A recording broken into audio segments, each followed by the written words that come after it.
So, after listening to Courtney speak, I kind of had one resounding question toward the end of his argument.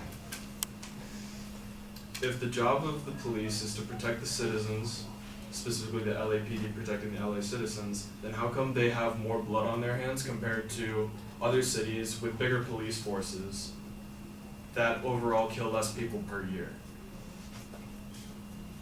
If we look at some statistics, let's see what we got here. Even though we do have more shootings than just about any other city, the fact of the matter is that we are severely under-policed. In 2016, Los Angeles had about 24.6 employees per 10,000 people, compared to New York, who had about 42.3 officers per 10,000 citizens, and Chicago, who had about 43.9 officers per citizens. This is all from an officer per capita study. When we start to look at this, we see the shootings themselves. We see that the high number of shootings aren't surprising for the LAPD and the Sheriff's Department, which have a high amount of sworn officers. But when you look at any law enforcement agency, a lot of other law enforcement agencies of cities with similar sizes,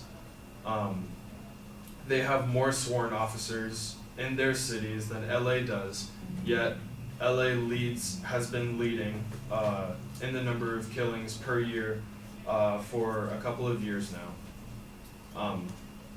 Police, another example, Chicago and New York have recorded fewer shooting deaths, even with more sworn officers at the agencies. The police officer and Sheriff's Department in Los Angeles County were involved in 89 shootings last year, according to the LA District Attorney's Office. The number is including the people who were wounded and those killed by a police officer bullet, so both wounded and killed. And that's a very big number in contrast to what you see in these other cities like Chicago and New York.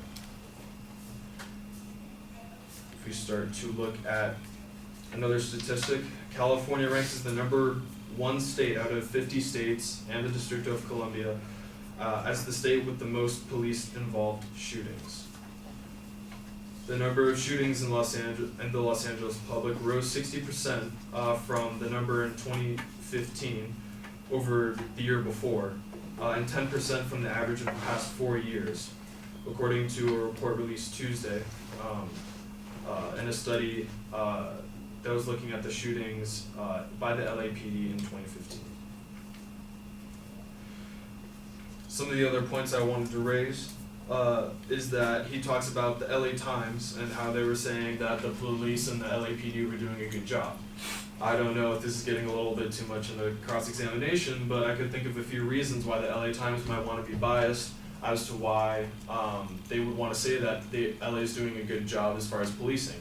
It's a huge tourist destination and people like to move there because they can get various careers and startups going in a place that's so public and in a place that has such a renowned responsibility for a bunch of artists, specifically music artists, coming up and different video artists and stuff like that. It's a networking hub, and them being the newspaper of that city, they want people to come to that city so they can become more popular and make more tourist money.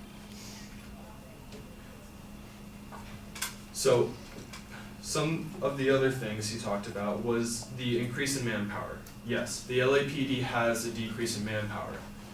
And I would wonder why not a whole lot of people would want to become cops, especially in a place where the people don't trust the police. Overall, 25% of Americans say they have a good deal of confidence in the police, and 27% they have a lot. 30% say some, 16% say very little, and 2% say none. The combined 18% who have very little or no confidence in the police is the highest group ever that don't have confidence in the police measured to date. While the majority of Americans remain confident in the police, 52% currently express a great deal of confidence in the institution.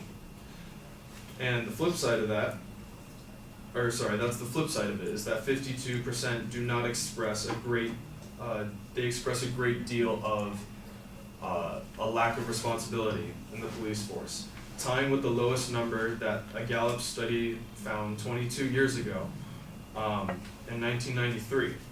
1993 being the year where the famous scandal came out about in New York about how drug dealers were buying, what's the exact quote here? In 1993, drug dealers were coming from neighborhood boroughs and shelters to buy blow, cocaine, in bulk out of heavily guarded pre-war buildings, and they also shopped right out of the 30th Precinct Police Headquarters.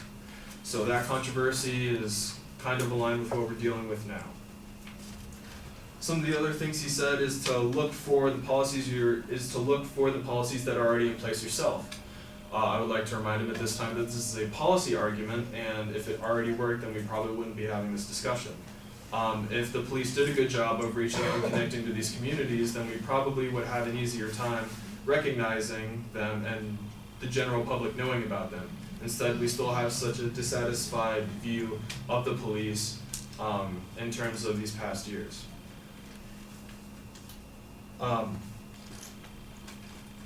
He also mentioned that he's not sure that it's going to work, although there is a special website on the Department of Justice that lists multiple times where community policing strategies have worked.